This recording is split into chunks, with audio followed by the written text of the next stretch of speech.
Hello, welcome to Perfectly Twisted. It's Nicole Eggert and Dave Palais in the house. Well, there's a lot going on. I have so many things to ask you, especially with a busy summer, but really busy day today. Excited about today. Me?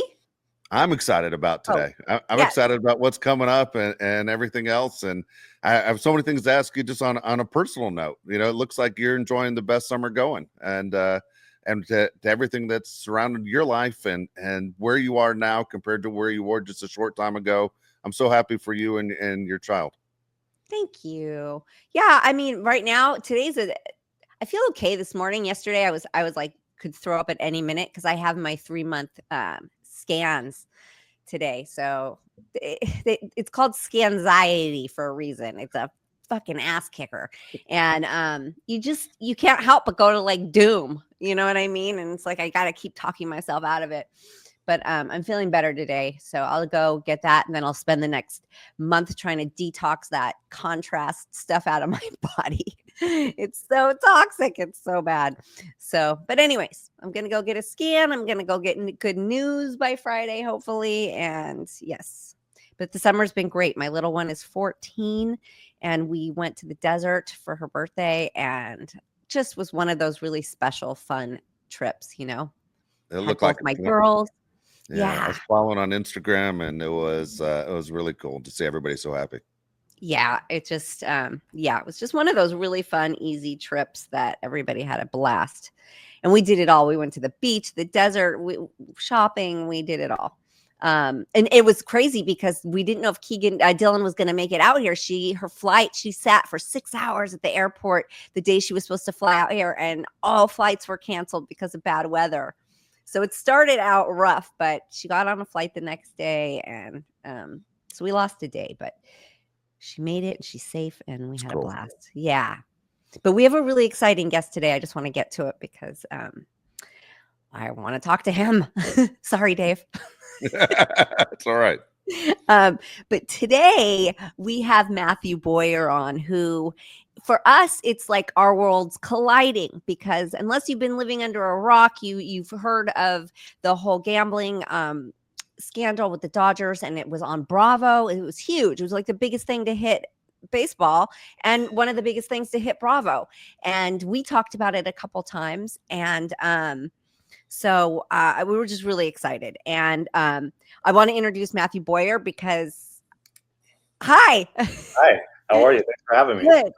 You know, I was telling Mathew the other day we spoke, and I was saying how much Mathew, for those of you who don't know, who are living under a rock, Mathew is awaiting sentencing for running an illegal betting. Is it right? Like illegal sports book. Yeah. And, you know, I'm one of these people that I don't really understand why gambling is illegal. So for me, and I say this all the time, it's like you can murder somebody and you can rape somebody and you might not go to jail. Right. But if you don't pay the proper taxes and you don't give the IRS and the government their share of any money you make, you are going to jail for a while. You will definitely do time. So it's wild and not fair, and I'm sorry for that. But tell us like how you're feeling, because your sentencing is coming up on the 29th? Yeah, August 29th, Friday at 9 a.m. I'll be in front of the judge for my fate.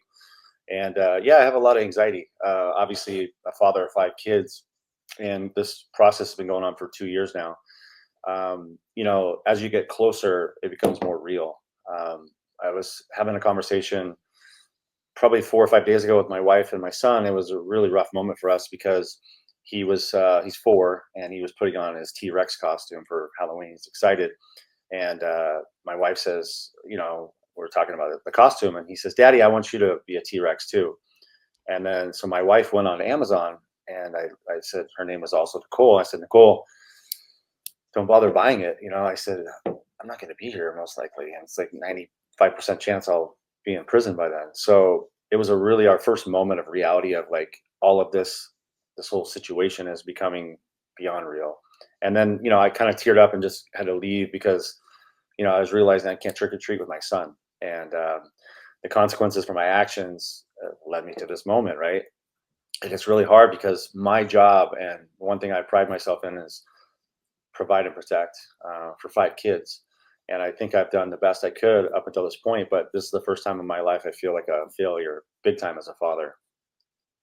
Well, I really admire the way you've just taken accountability of it, because a lot of people would really just go away and hide and not deal with it. And you've really taken this approach of being open and honest about it and taking all the accountability and still working, still moving forward and figuring out how you're going to provide for your family and what you're going to do when you do get out, because you will.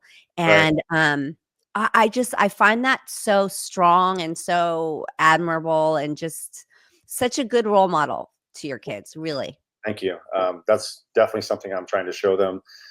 Nicole, we all have a story, right? Like, you're going through something very difficult and you're strong, and you're showing your family the same. It's just in a different area. And of course, yours is more unjust than mine. Let's be real. I chose to do this. That being said, we all have adversity. We all deal with it. It's just really what you make of that situation, how you show yourself and your family how to deal with those moments. I choose not to put my head in the sand. I choose to run to the fire. I choose to deal with it, put it out there, and my kids are going to make mistakes. I'm going to continue to make mistakes, but what you do with those moments and where you go next is really what matters most. Now, you are such a business guy, and you do have so many other things like legit businesses going on, and revenue and all of that. What let me I just want I'm curious, like, how you started this and like how you even got involved in this and what made you take that path. Yeah, no, it's a great question. Thank you. So I wrote my book, Recalibrate, which tells the story. It's 85,000 words. And obviously, we won't have that much time. It's about a 9-hour read. So I'll dummy that down for you. But basically, I lived in Cypress, California, in Orange County, obviously. And we grew up in a very middle class neighborhood. I was one of 4 boys. Me and my 3 brothers had an amazing childhood. The first 12 years of my life was fantastic. We were the kids that, if we played baseball or basketball, my mom would just go buy us a brand new basketball, a brand new baseball glove. We never struggled to get the basic necessities in life. And because of that, I was kind of spoon fed for 12 years, I call it. And so in that process, I never had to struggle. And then all of a sudden, my parents, who I thought had a great marriage, my dad had a really bad alcohol problem, and he was drinking 30 to 40 beers a day. And I thought that was normal because that's what I kind of grew up in. And he never really got drunk. He was just constantly drinking and would eat 1 meal a day. And, he was running ironically, a bail bonds company. And he was a very entrepreneur guy. So running a bail bonds business required him to stay home, because back then we had no internet and it was yellow pages and just wait for the phone to ring. And so he would sit by the phone, wait for the phone to ring, and write a bond and go meet the person. And that was his job. And he did very well financially at it. In that process, though, he was just sitting home drinking beers all day. And so my mom, after about 4 rehabs, just had enough. So at 12, I became a therapist between my mom and my dad. I don't fault my mom for that, but it's kind of what ended up happening. And so my other 2 brothers were older. One was leaving high school, one was in high school. And then my little brother was too young to really understand it all. So I felt like I took the burden of their divorce by kind of being in the middle of it too much. And not blaming, my situation to that, but that's where the hustle started coming in. So I started running as a paper boy, and then a baseball card collection, and then learning to kind of fend for myself, because as my dad moved out, as my mom started working 3 jobs and just hustling to stay in our home, we never saw her much because she was a kidney dialysis technician. She was selling Jaffa products, creating cakes by Linda. I mean, any little business she could to just keep us, food on the table. And I saw that struggle, and it was really something that to this day I'll never forget. And it's kind of why I have, chosen the path of, some of the paths that I've chosen. I just want my kids to never feel or see that struggle, right? But back to why at 12 years old the hustle started. I didn't want to ask her for money. I never wanted to go to her and say, I need $20 for this, $20 for that. And I never did, because at 12 years old, I started making really more money than she did by running a poker ring in my house, selling the selling the Orange County Register. I was the number one paper sales kid at 14 in the whole county. So I broke a record and sent her to Hawaii on a trip. That was something that was a real proud moment for me. And as I developed this hustle, my personality changed from, I was kind of a shyer kid up until about 10 to 12. And then all of a sudden my personality just exploded into being who I am, which is exuberant and over the top and 100% all in, which my wife tries to calm down as much as possible. But as I built all these little side hustles, I started learning that I was very entrepreneur at a young age, and I didn't need to go to her for money, and I was really proud of that moment. But it led also to thinking I had everything all figured out. So at 16, I was selling weed. I didn't even do drugs, but I was selling it and building this baseball card collection. I started working for there's a guy named Norm Johnson that played a kicker for the Seattle Seahawks, and he had a baseball card shop in Garden Grove, California that I worked for. Then I worked at a Chevron, and I started selling weed out of the Chevron. And, between the poker ring, the baseball cards, and all these little hustles, I was making probably 40, 50 grand a year at 15, 16 years old. And my mom was wondering what was going on. And back, mind you, this is 34 years ago, so that number is even higher. And money wasn't an object. I bought a truck for myself at 16 and, really was doing all these fun activities and doing whatever I wanted. And long story short, it all caught up to me when she found the weed and kicked me out of my house at 18. And so then I had to fend for myself even on a more dramatic level. And so graduating high school, I went off and got an apartment with my ex-wife because she was my high school sweetheart at 15. And we moved into an apartment, and I was doing the same thing, just hustling, trying to figure it all out. That's when reality hit, though, because I looked at myself in the mirror and said, you're 18, you're doing all these odd end things that really have a path to nowhere. So I decided to go get a real job. And so I worked at the at the John Wayne Airport in Orange County, stocking the gift shops from 6 to 2, doing the magazines and all, kind of running all the gift shops.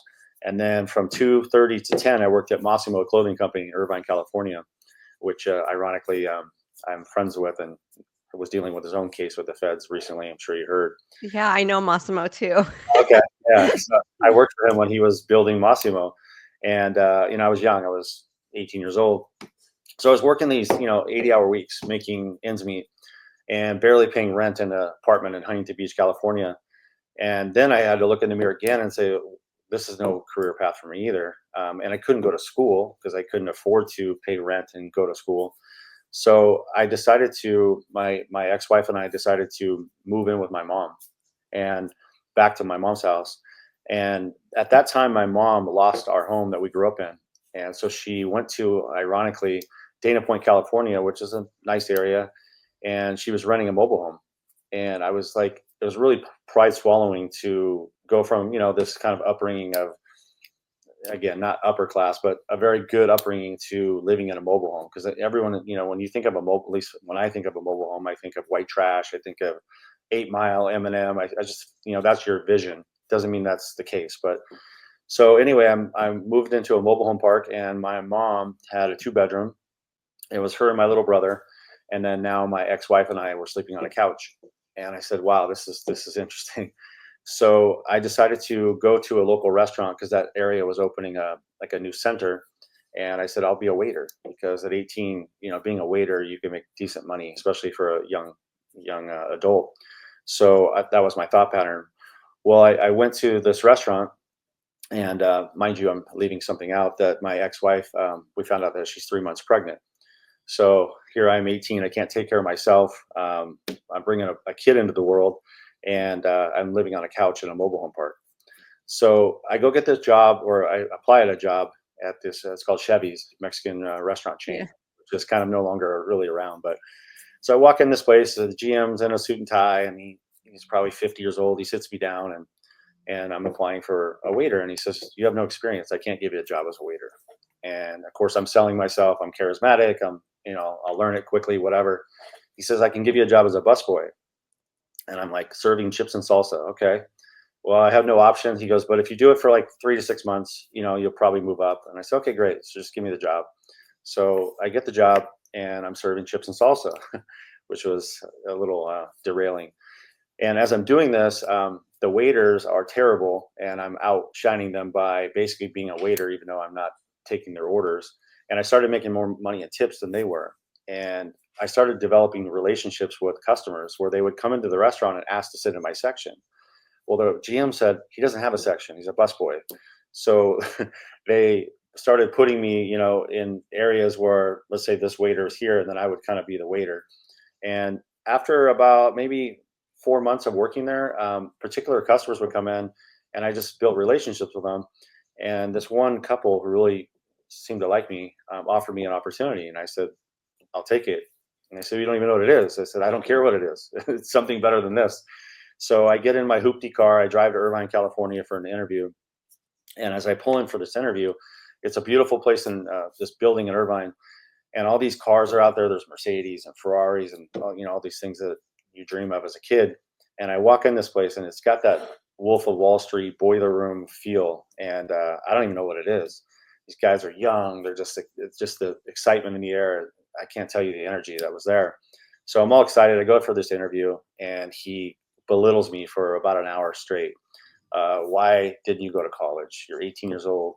You have a baby coming into the world. You're serving chips and salsa. Why haven't you done anything with your life? And it was funny because the gentleman I met at the restaurant was kind and tipping me and telling me how great I was. But this interview, he was a whole different animal. But what I liked about it is he was right. And I looked him in the eyes and I said, all I could do is be accountable for what I've done in my life, and I'm not perfect. So interview 2 comes along, and I'm excited. I'm thinking I'm going to get the job. I come back, and it's another hour of him belittling me almost every which way. So finally, I stood up in the interview and said, "Listen, you can put me down all you want, or you can say all these things." I said, "I get it, but there's not one person in this building that's going to work harder than me. There's not one more person here that has more grit, more determination. So you can make a decision if you want to give me an opportunity, or you can continue to tell me what I haven't done. But all I can do is be better and do what I'm doing now." So that was it. So he really liked the fight back at me, so he gave me an opportunity. Well, I didn't even know what it was. It was a commodity brokerage firm, and these guys were selling crude oil, gold, silver, etc. And so the job was $1,200 a month, 60 hours a week, running a mailroom. And what I didn't realize was that I was his personal assistant. This is why the grind was so intense, because I was literally working directly for him. He was doing the mail and all that, but it really wasn't the important part of the job. So in this molding of working for him for 9 months straight, I learned so many things that I use to this day. And this guy, his name is Mickey, he's in my book. He was 28 years old at the time, already a multimillionaire, lived in Bear Brand Ranch in his, $5 million home back then, and had everything you can imagine financially. So I just had this drive to perform. So in the 9 months I worked there, what happens was, back then there was no internet. So when people would call in to prospect or possibly hire our company to trade commodities with, I would transfer the call to the broker of the day, and I would listen to the phone call. And in that phone call, when I would transfer it, I'm supposed to hang up, but I would hit mute and just stay on the line and listen to the sales and just soak up, exactly what these guys are doing. So then I decided to start studying for the Series 3 exam while my ex-wife was, basically about to pop. And long story short, I came to the owner and said, "I'd like to take the exam." And he says, "You're in the mailroom. We don't sponsor people in the mailroom for the exam, and you have no experience. I'm not doing that." So I hand him a stack of flashcards, and I said, "Well, I'll tell you what, if I don't answer these questions right, or more importantly, if I fail the exam, you can fire me." So I hand him the stack cards. He goes through the flashcards. He asks me like 4 or 5 questions, and of course I answer them. And he gives me an opportunity. So I go and I pass the exam barely, and come back. It was one of the best days of my life, because now I have this, Series 3 license exam. It's the 7th hardest test in the nation. Never been to school, no experience, don't even know what commodities are other than what I read in these books. And I have the sales training of just listening to these guys, and I'm so excited. So I come back to him, and luckily he promotes me, as he said. I start working for the top broker. We were number one in the company for a year straight. And then by 21 years old, I was off on my own, meaning promoted to actually working as my own broker. And at 21 years old, 8 months later, I broke every record in the country. I was the number one retail commodity broker, And then I purchased the home that my parents lost in Cypress, California within 6 months, Wow. which was one of the most Love amazing. that. Yeah, it was great. Yeah. I moved into my house. Ironically, it was for sale. It was like 540,000. I bought the house and I was sleeping in the very same bedroom that my parents were in. It was really eerie, weird, great feeling though. Yeah. So here I am with my ex-wife. We have our baby. She's 2 years old now, and we're in this big house. It's, for me, big house, 3,000 square foot home for a 21-year-old kid. I'm driving a Mercedes. I'm making $700,000-800,000 a year. So meanwhile, going backwards, I never stopped sports betting and taking bets throughout high school and throughout all of this time. When I was doing the poker ring and this, I was also taking bets from the local kids. And I developed a good relationship with all of these, my high school friends, et cetera. And I was known as the guy that would take a bet on anything. I'd bet you if we're racing across the street on a 40-yard dash. And what happened was, as I had no money, I really couldn't take much bet. So it was like I would take a bet from friends here and there. It wasn't really a business. But at 21, I started making real money. And I'm around an environment of guys who are 21 to 60 years old who have excess amounts of money, most of them had either a hooker problem or a gambling problem or some sort of problem because it was the Wall Street. They were just young, they were dumb, they were making too much money and they were just blowing it. I was a person who didn't really drink much, didn't do drugs, definitely wasn't doing any hookers. And more importantly, I had a gambling problem. So I was like, you know what? Let me feed my gambling addiction by building a business with these guys. And so I started getting them as customers, and they were making a lot of money. So they started blowing a lot of money. So I started realizing this is a very scalable business if I grow it. So from 21 years old and about 25 is when I really started scaling this bookmaking operation. And I would say right around maybe when I was 25 years old is when I realized the internet was big and things were happening. So I flew to Costa Rica and I went down there, and I was one of the first bookmakers to develop a site in Costa Rica where I knew that's, if I'm going to scale this business, that's how I have to do it. Because now that the internet was there, instead of talking to 40, 50 customers, I can now, have 5,000 customers or whatever I want. And the internet's going to do most of the work. So that's exactly what I did. So I created my first website was called breakthebookie.net, which I thought was funny because I wanted people to feel like they could beat me. And I just really developed a really big business at, I'd say 25 years old. It's kind of when it started becoming really serious. Wow. And now we know now that Shohei Ohtani's interpreter was one of your biggest clients, right? He was the biggest I've ever had by far. Yeah. He had a real problem. That guy had a real gambling Yeah, I problem. thought I had a gambling problem. His was worse than mine. Yeah. That was, yeah.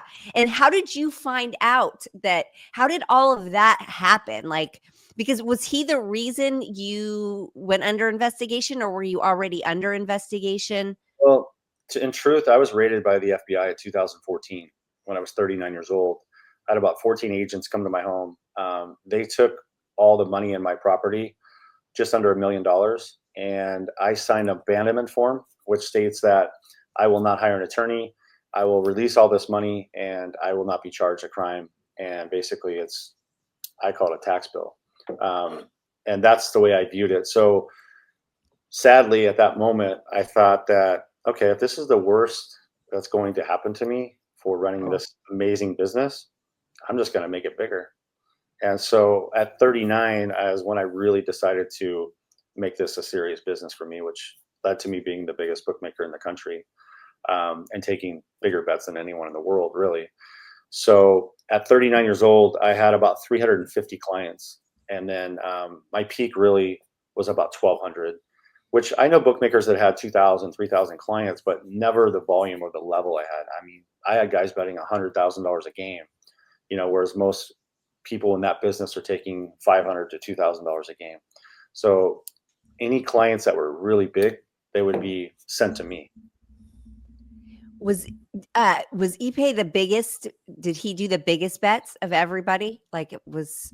Yes and no. So when I fast forwarding to when I met Ipe, so to give you some backstory, at I met Ipe, well, basically in 2021, I believe it was. Yeah, 21. What happened was, as I built my business, I started getting more celebrities and athletes and famous people or just big entrepreneurs, because betting this type of money with a legal bookmaker, you always have the concern of A, are they going to pay you?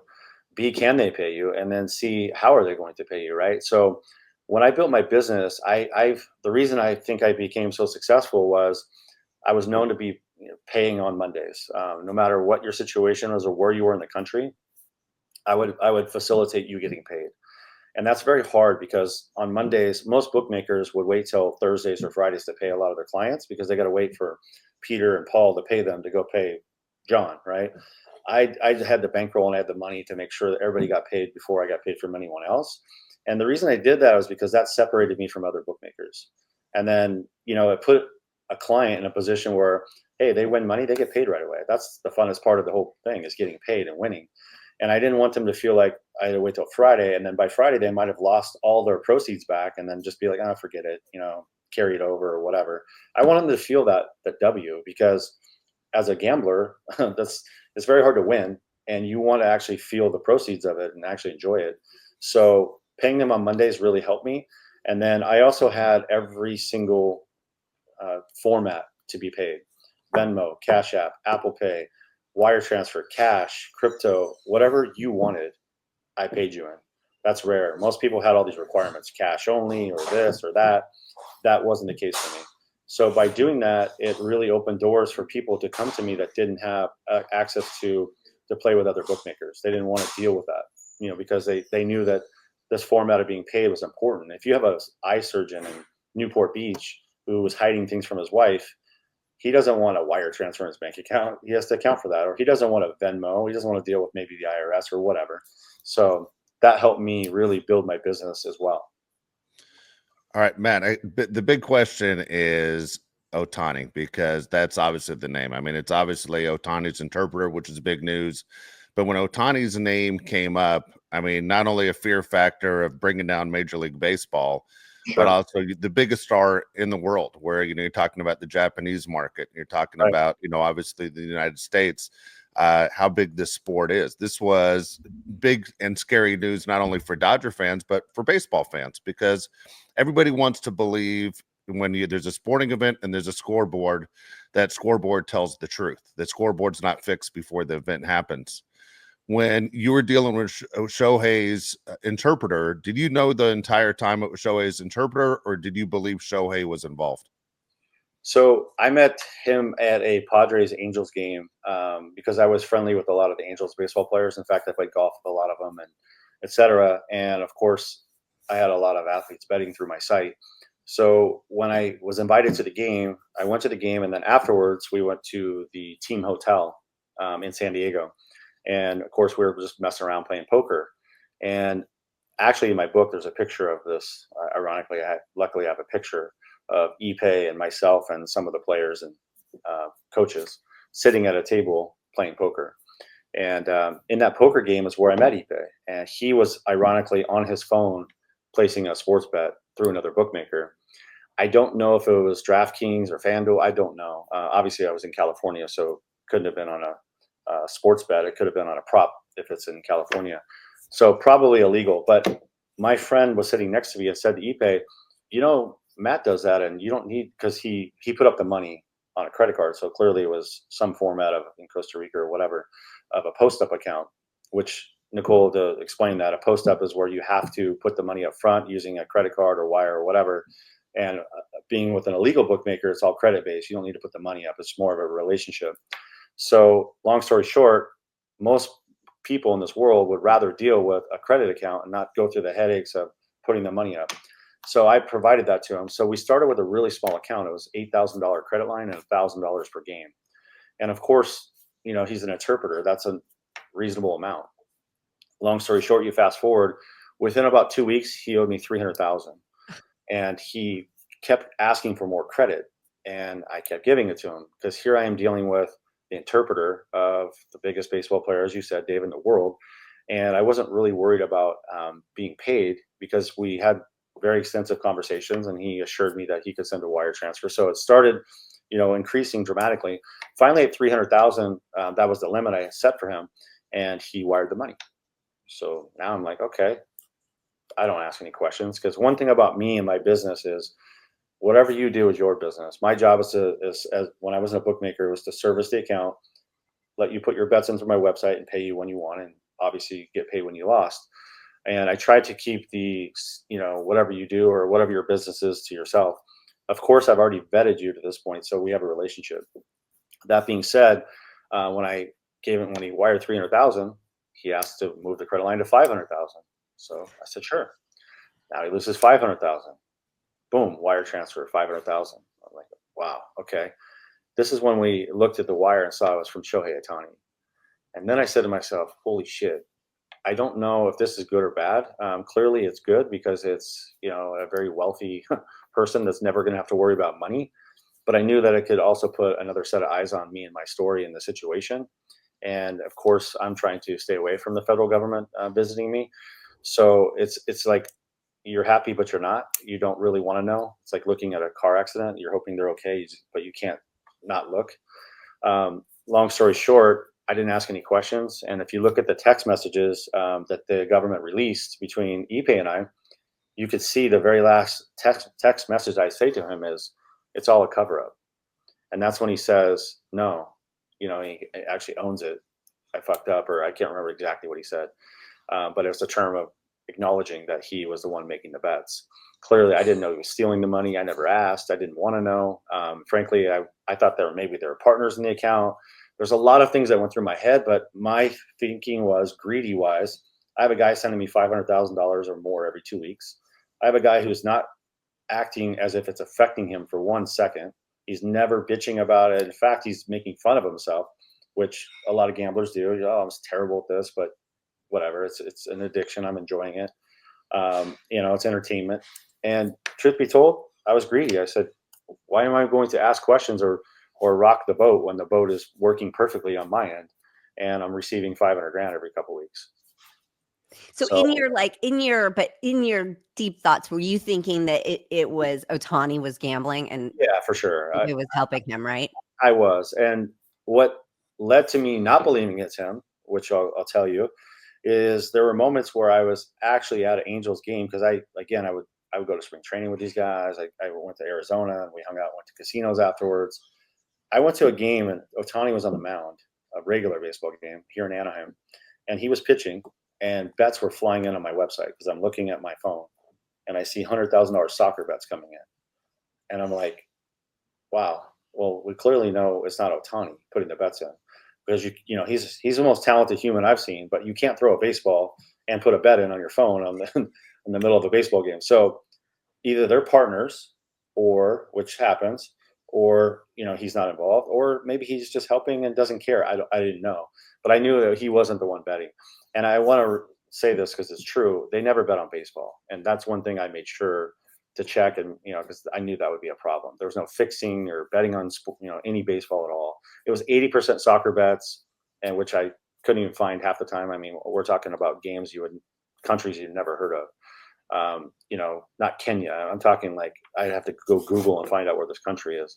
So his addiction was so bad, he was betting all throughout the night. There was nights I would wake up and he would win $4.6 million while I was sleeping, or lose that kind of money.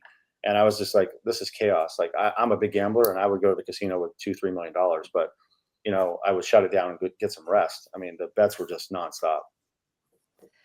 That's wild. So then also we have the aspect of Ryan. You're good friends with Ryan from Orange County Housewives. Right. And so at the same time, all of this is getting, you have eyes on you in every direction at this point, right? Because now you're also on a huge television show. Sure. Where Ryan's under scrutiny and everybody's looking. Did you feel like Bravo was, first of all, did Bravo know when you came on, because you were on episodes, did they know?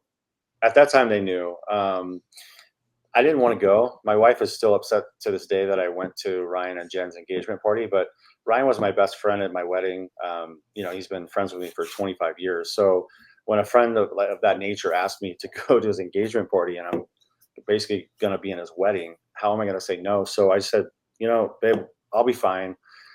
we'll avoid the cameras, which after 4 old fashions, I didn't do a very good job of that because I was a little tipsy, and then I had no idea that the mics were on Ryan.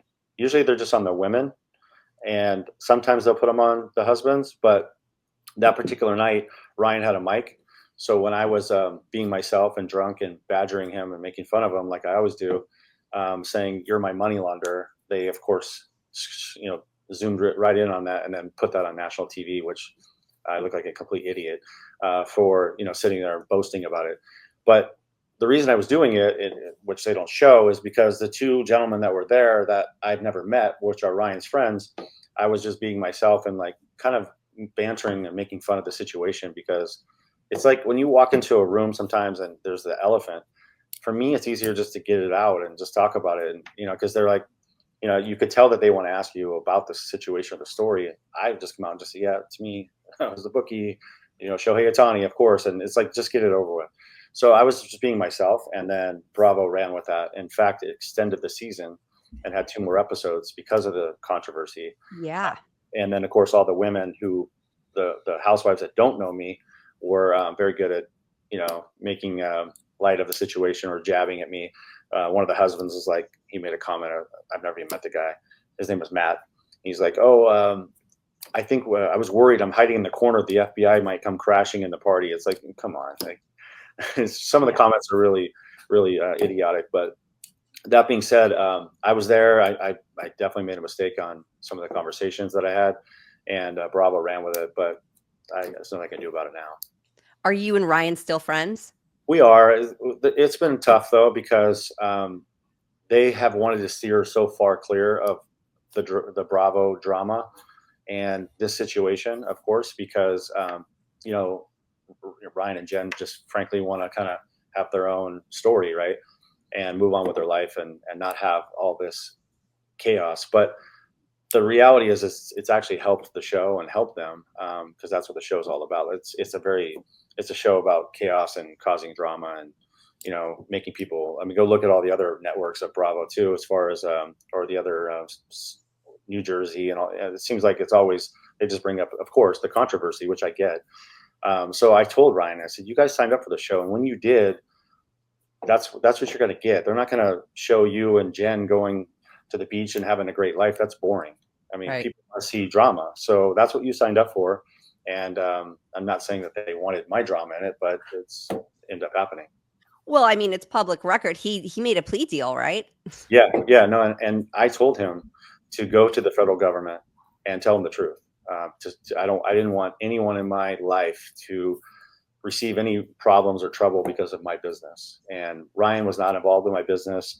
Ryan had nothing to do with my business. But what people don't understand is I've been debanked from every bank in the country, and for many years, more now than ever, of course, because of this situation. So I wasn't purposely having some of the wires sent to other people to hide the money.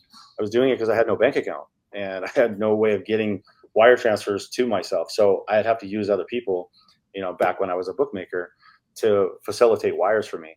And it wasn't, of course, the perception is to hide or launder or this, or that. It's not even true at all. I never hid anything I did. I pay taxes as a professional gambler. I wrote off my losses, which they didn't allow me to, which is why I'm dealing with the charges that I am. There's more to the story, right? But the sensationalized story is just, oh, he defrauded the government, and he's the bad guy and all that.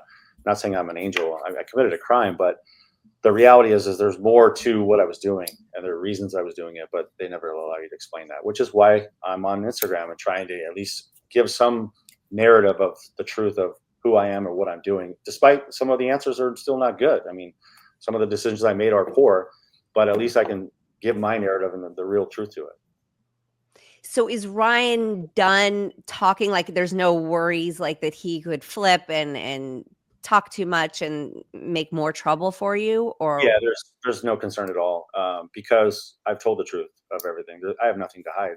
That's what's great about this situation is there's nothing that they could come up with and see, or to get more trouble, because I've told them everything and I'm owning every part of it.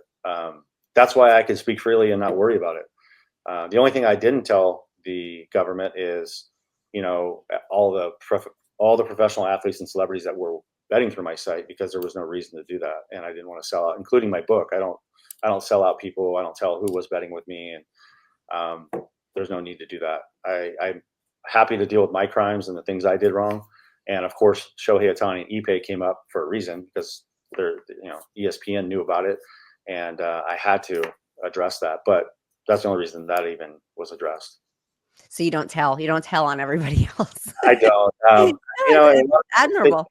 Yeah, thank you. A lot of people tell me like, yeah, you could probably get more money for your book or this or that. And, I'd rather just give them a respect. I mean, these are clients of mine that became friends or acquaintance, and I don't need to sell them out.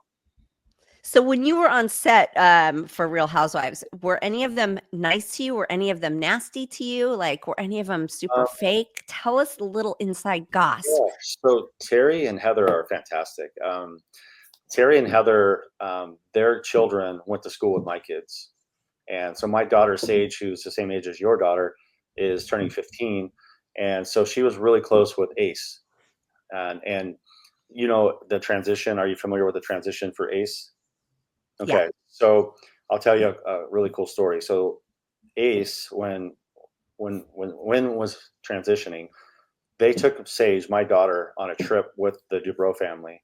And they called me, and a lot of the other kids backed out of the trip because of what was happening with Ace, which they were really struggling with, which I understand. I can only imagine how hard that must have been. Yeah. So Terry called me, and he said, hey, we just want to be honest with you about what's happening with Ace, and Sage is invited and everyone else is backing out. And I said, well, not my kid. I said, my kid doesn't judge people for, what they choose to do. We love Ace, whether he's a boy or a girl. And he started crying on the phone, and we had a great conversation, and we've had the utmost respect for each other since, because I told him, I said, we can't control, what a person feels or what they want to do. I want my daughter to appreciate your now son for who he is, not for, their choice of gender. And, I don't know that situation. I have 5 kids, and I can only imagine what that must feel like as a parent to try to support your child in that situation. It's got to be hard. So anyway, we've had a really good relationship. We've gone to dinner with him a few times, and even he's gone onto my Instagram and supported me with some people bashing me on hate. So I really have a lot of respect for them. So we're friends with them. As far as like Emily and Gina, I think I've said 0 words to them. I've never met them in my life. They tend to talk about me a little bit. And Katie, same thing. Tamara, I've met a few times at her gym back in COVID. She's very kind to me, but nothing there. And then I'm trying to think who else is on there. Who's been really kind is Shannon. She's really been kind to my wife, trying to help her promote her clothing line. My wife owns an athletic wear company called Coco on the Go, and she's been a supporter of that and been really kind, and actually even tried to help us with an attorney. I already had an attorney, but she's like, here's a great attorney, really sweet woman. So that's my relationship with the Housewives. Yeah, because Tamara had a lot to say, didn't she? She did, yeah. She hates Ryan, as you know. Yeah. Ryan hates her, and that whole situation got sticky. I was at that gym, their gym, working out during COVID with Ryan and Jen, and Eddie and Tamara were very nice at the time to me, and I was one of their members.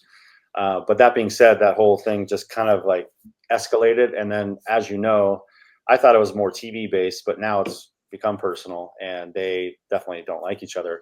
But it's sad because it's really over nothing. It's all he said, she said stuff, which is great on that show, which is why we're talking about it. It works.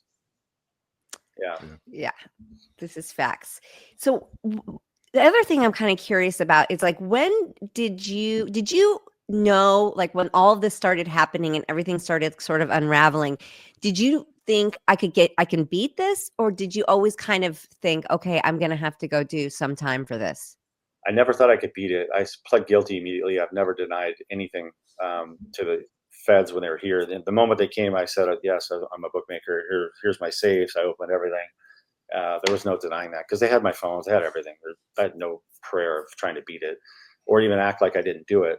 But minimizing the damage, I was looking at possible house arrest for helping assist the government against the casinos, because they are, trying to go after the casinos for the laundering part. And I had no problems giving them the information of what they had on my phone, and just saying, yes, that's where I sent my money, that's where I wired, that's where I gambled. I wouldn't talk about other people, as far as in my business. I didn't want anyone else to get in trouble. So I got like what they call, I would label as slight cooperation for that, and that would give me hope for house arrest. But I've given all that up because they want to continue to extend this case. And as I told you earlier, I just can't do it. I can't sit here with the anxiety of not knowing where this is going to go in a year, 2 years, 3 years. Some of these cases go for 5, 6 years sometimes. Mine's already been 2, and I can't make money. I can't move on with my life. I mean, I'm selling AstroTurf for my friend's company, doing front and backyards. I'm hustling to do whatever to continue to feed my family. But I really want to move on with my life. I want to sell my book. I want to, obviously, my documentary, and then get to possibly a Jordan Belfort situation with a movie. And my plan is to do motivational speaking. I did that, as a commodity trader. I ran the country and ran Len Waldock, a big firm in Chicago. Ended up selling my own brokerage firm at 28 years old, and I was doing a lot of motivational speaking. So I want to get out there and start performing and making money so I can provide for my family. I get that. I really get that. So were they wanting you to sort of talk about the casinos? Because the casinos get huge. They get a huge fine in your case, right? Yeah. Well, there was a $10.6 million fine from the Nevada Gaming Control Board, which is not obviously the feds. And the feds are still arguing, I'll call it, with Resorts World right now for a possible settlement. But I don't know where that stands. In truth, they don't tell us. And I don't know. I think there's some arguing going back and forth, let's call it, that is not going to the way of the federal government side as far as the numbers they're looking for. But I'm just speculating, and I really don't know because they don't tell us. But I can tell you that they keep kicking the can down the road in reference to this case, which tells me that they're not coming to terms. And I clearly have tried to assist the government with the proven records of what I've sent to Resorts World and how much money I've gambled and all that. I've cooperated with all of that. But other than that, I don't know exactly where they are with the settlement, or if there's even going to be one, to be honest. Because that's a whole other scary kind of aspect to it, right? Is messing with those casinos. That's when you start worrying about your life. I think that's not anymore. It's so corporate now, Nicole. You're right. If it was 15, 20 years ago, you don't want Guido and a couple of his friends with baseball bats at your door. But the mob is completely out of Vegas. And I never want to have any enemies. I'd like to avoid as many as possible. But if you walk into Las Vegas right now, which I'm not welcome, of course, I've been banned by every casino in the country. If you walk into the Las Vegas, I am probably, sadly, the biggest tabooed person in that state because of this case. And it's funny because from 21 to I got in trouble, I was 48. So for 27 years, I was their best friend. I was giving them millions and millions of dollars and coming there every 2 weeks and bringing them tons of guests. I even got my wife licensed as a casino host, which no one's ever done as a gambler. So, I went from the best friend to the enemy really quick. And I didn't sign up for it. It wasn't like I went to the government and said, let's go bust the casinos. I didn't want this problem. They came into my home, they grabbed my phones and computers, and the information is there. So there's not much we could all do about it. Hey, Matt, just curious, who was the toughest person to tell when things were going bad? Was it telling your wife that things aren't looking good? Was it telling your wife's family? Was it telling a friend? Who was the toughest person to tell, to say, you know what, things were going great, but now things are about to go really bad? The worst conversation I had, Dave, was about a week after we were raided by the FBI. I knew that not only was I being charged, but I knew that our life was going to change, not only financially, but just emotionally in every which way. So I had this conversation with my wife. It actually gives me chills talking about it. We were in the kitchen. I was sitting there looking at her, and I said, listen, I love you more than any human being on the planet. So I think you should consider leaving me. And, I started crying when I'm telling her this. And I said, it's not because I want that. Of course I don't want that. You're the best human being ever. But I don't want to put you through this. So selflessly, I think it's better that you move on. At this time, she was 36. We have a little boy. She possibly wants to have another child. I don't. I have 5. And I said, you're still young and you can get out of this completely clean. It's all going to be on me anyway. All the tax problems, everything. I said, I'll tell everybody the truth that we just, parted amicably, and you didn't leave me because of loyalty or anything, because she wouldn't be. I wouldn't view it that way. And I said, honestly, I don't blame you, And she looked at me and said, what the fuck are you talking about? And then, of course, my heart just sank, and I was like, that's exactly what I wanted her to say. But I wanted her to have that option, because I meant what I said. And, I'm sure there's days where she probably thinks about it and says, fuck, I should have left. But we're so close. We're closer now than we've ever been. We've always had the best relationship. But as you know, we've all been through trauma in our life. And at that moment, it feels like you want to die, right? Like everybody's had that moment where you just wish you didn't exist. But it's getting through that. You look back and you say, was it really that bad? It's not as bad as we thought it was. Or in that moment, it was really tough, but you get through it and you respect the grind and just getting through it. Now, I'm so much more present as a father and a husband with my family. I think probably, to be honest, we were heading in a wrong direction anyway, because my wife was really getting tired of my gambling addiction and the fact that I was so driven by money and material things. And I really was lost. So about 4 years ago, I had a conversation with her and I said, I feel like a loser. And we had like the most money I've ever had. I had $12 million in cash. We were just liquid for us. And, I had all the Rolls Royces and the Ferraris, and I had all these things, and we're on a private jet every 2 weeks. My son was 2 years old when I got rated. He's been on 44 private jet flights. So, we've done meet and greets with Andrea Bocelli. I've been backstage with all these rock stars and gambled and played with Charles Barkley and Travis Kelce. I've done so many things in my life, right? And they're all amazing moments, but I felt like I was going nowhere. I just wasn't growing as a human being because all I was focused on was gambling and making more money and then losing more money and gambling. And it started getting higher and higher to the point where in 2023, the year I was rated, that Super Bowl, I bet $4.6 million on the Chiefs to win. And I won the bet and I felt like it was nothing. And it was the biggest bet I ever made in my life. So the next year I would have bet 6 million and then 8 million and 12. And, it just would have never stopped. So I do look at this as a positive because it's really helped my marriage and my relationship with my kids to be a better person. And now as I do this comeback, which it's going to be greater than the fall, I think it's going to be the rest of my life. It's just going to really set us to appreciate time, health, moments, things that I were very much taken for granted. So I'm excited about all of that. And it's going to be hell. I'm going to probably be sitting in a prison for a year or two or whatever it is.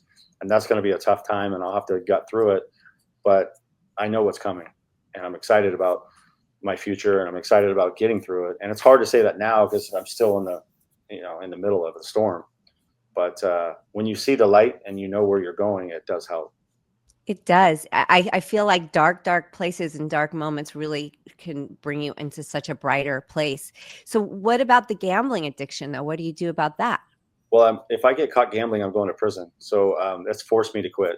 But I do see a mental health therapist that's required by the court, which I thought was ridiculous at first. But now I'm thrilled. I'm glad. My therapist is great. I just talk about my mind and when I want to gamble and why, because it's like now if you're a gambler, you want to gamble more when you're down or you need money than when you're up, So clearly now I need money.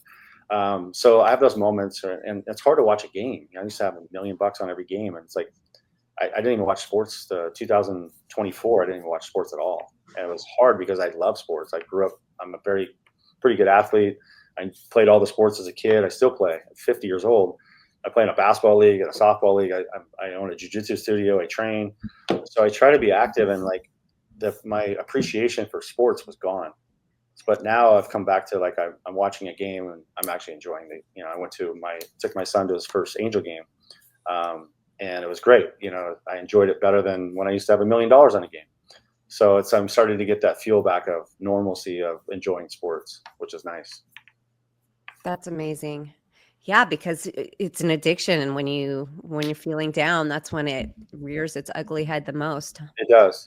And if you have an addiction, which a lot of people do, for me, it's just looking in the mirror and realizing, all right, you have a problem. You can't control. Because for me, it's not. There's no amount that's enough. It's always, that's why I've never done a drug in my life, right? If I did cocaine, I'd be the guy that did the mound. I would be the guy that has to do all of it or whatever. So that's why I've never tried it. So gambling for me, I can't even tip my toe in it. Like even today, if I wanted to bet $50, it wouldn't excite me. So I know that. So it's easier to know your problem and just deal with it as opposed to try to act like, oh, I got this under control. I can go have a beer, when you can one turns into 10, right? Yeah. Well, you know what? I just am in awe of you. I think it's amazing. I think I wish the best for you. That year or 2 years, it's gonna fly by. Yeah, no, it will. I mean, it's hard, and I resort back to your situation, right? Like you've gone through a lot, and these moments of like, hell of like your health and fighting for your life, so to speak. It's hard. You have those moments, right? But every time you get past these little hurdles, you realize how much stronger you really are, and that's the way I view it. I'm just getting stronger. My mindset has always been my biggest weapon, but it's sharper now and stronger than it's ever been. I tell people all the time, bet against me, just like Dana White says, go for it. We'll see what happens. You're just, all you're doing is fueling my fire. I've done the David Goggins approach. All the hate I have on my Instagram, I've started recording it. So I'm going to start training to it because even though it's negativity, for me, it actually helps me get upset and push. So, Wow. yeah, Well, you have a bright future, and that's the thing, is that there is going to be an end date to it. You're sure. gonna, and I wonder if you'll take that time to relax a bit and take a break because you've been through so much, or are you going to be wheels turning, working on the next thing?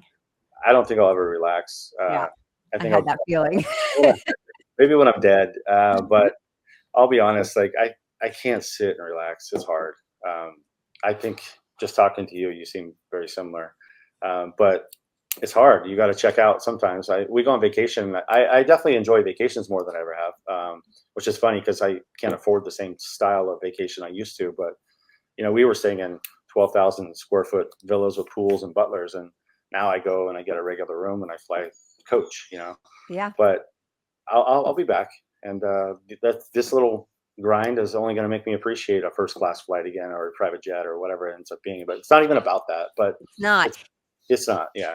But I will tell you when I get back to that and I'm able to drive my Rolls Royce again, or Bentleys or Ferraris or whatever. Because my therapist and I had this conversation Monday, and she's like, "You still want all that stuff?" And I said, "Yeah, you're damn right I do." I said, because it's different this time. When I have it, I'll enjoy it, and it'll feel the right reason for having it, as opposed to just wanting to show it or be vain or egotistical. Because I have a big ego. I don't try to act like I don't. That's why I've gotten to where I am today. It's good and bad. But that being said, I'll enjoy it more and appreciate every minute of it. When you have my Rolls Royce had shaggy carpet like this big on your feet, and I described that to her, because it's like literally this big, right? And I said, that sounds ridiculous, but something so subtle like that, I miss. You jump in your car and it's like, and I wouldn't let my son in my car because it's, he'd have his freaking bottles or juice everywhere. And my wife and we'd argue about something like that. Those are funny arguments that I remember that we'll have again, and I'll laugh more about it. So I'm excited about the future. Yeah, because it's about the time, and you have your family, and you get to appreciate them in a different way and spend different time with them. Yeah, And that's what life is right there. you're absolutely right. And the turmoil that I have faced and the adversity has always taught me to be stronger. I lost my brother at 47. He was 47, and he has 3 kids, and it was overnight. He was healthy, and boom, he was gone. And that moment taught me, like, I have to really appreciate every day of health, because we all take it for granted. We do. Yeah. We really do. Well, I mean, I wish you the best. I'm going to be watching and just sending all the good juju to you. Thank you so much. I appreciate your support.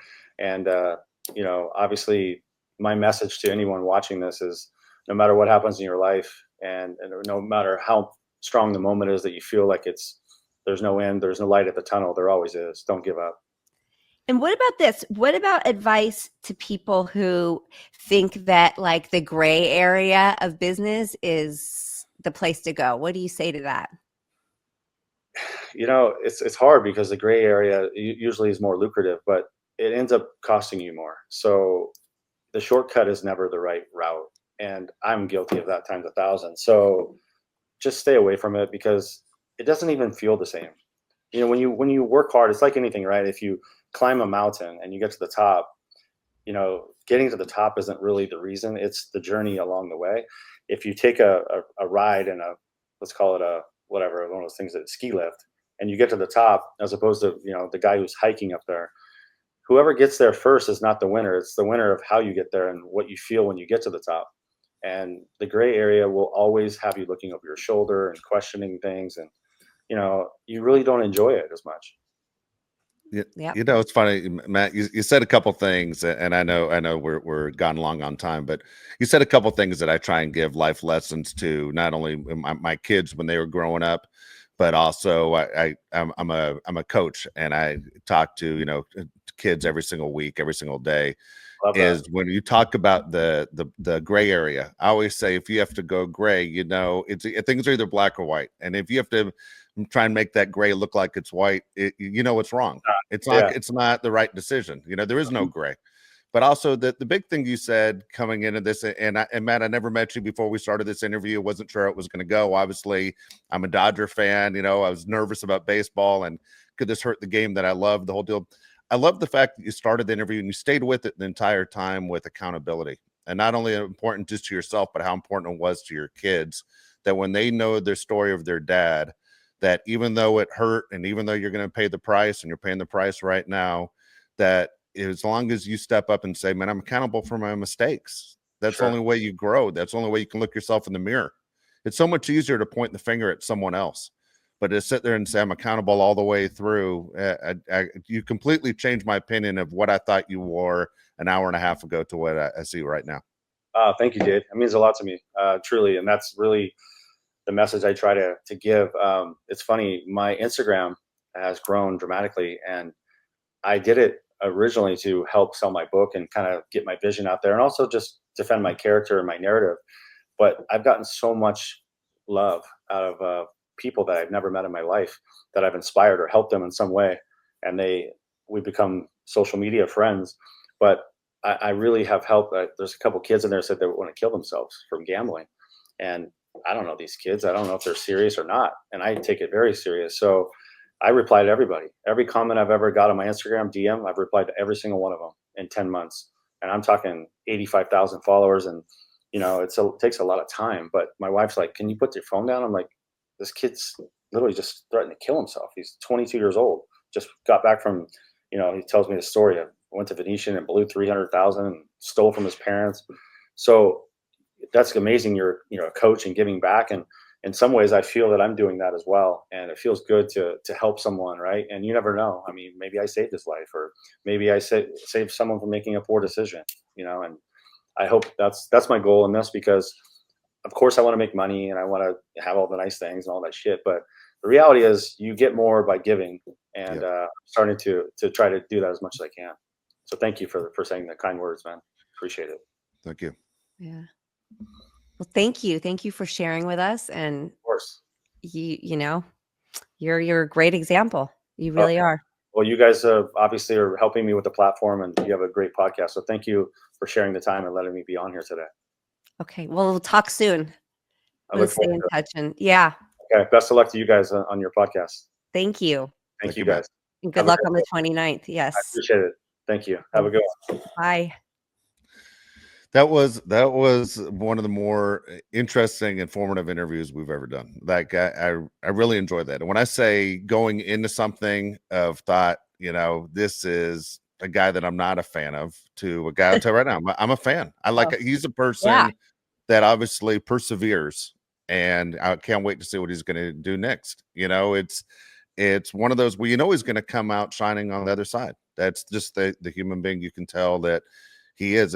All of us have ideas in our heads to make things work in life, but it's so hard to sit there and grab all your ideas and focus them in the right direction to make them work. But you've seen it time and time again.